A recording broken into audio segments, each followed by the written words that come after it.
Welcome to Miller's Monsters, and I have a movie to tell you about, and it's called The Killer Eye, and it's from 1999. And before I get into it, I heard about this movie from a podcast I've been listening to, Into the Darkness, and that's another video that's coming up later this week. So I'll tell you more about him and his podcast later. But this is a full moon movie, so if you know about full moon, they're usually low budget, cheesy movies, and this delivered the cheese in slices, man. It really did. And it's odd, okay, to say the least. It reminds me of the old 50s, 60s sci-fi movies, you know, the Roger Corman movies. So it brought back memories of that for me.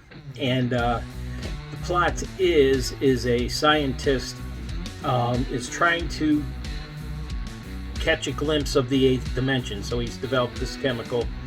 He puts it in the eye, and they look through this telescope-like thing. And supposedly, you know, he's hoping they can see what's in the eighth dimension. Well, at the beginning of the film, he has his subject, and he looks through it and subsequently dies. But what we learn later is he was able to see the eighth dimension, and something came through and into his eye. And this is not really a spoiler, but so the eye grows to a giant size, and it has to be about 7-8 feet tall or more, and starts traveling around on its eye stalk. It looks like a sunflower, okay, but with the eyeball on there. And that effect was really good. It was a practical effect and really reminded me of Roger Corman. Boy, they probably, you know, it's a low budget film. I think they put most of it in making the eye, because most of the acting isn't so great in this one. The British doctor was probably the best actor in it. So ladies, if you like a British accent, at least that's in there for you.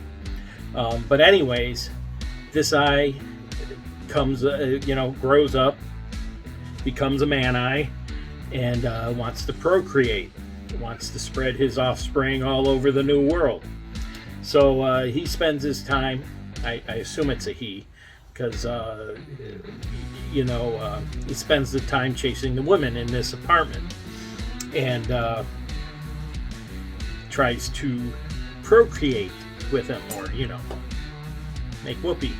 And so there's some nice laughable parts in this, and well, the acting isn't great. I can't tell you much more about the movie, because why bother? But if you like eye candy, there's a lot of that in there for you. You got a couple guys running around in their briefs for the whole movie, don't even attempt to get dressed through the whole movie.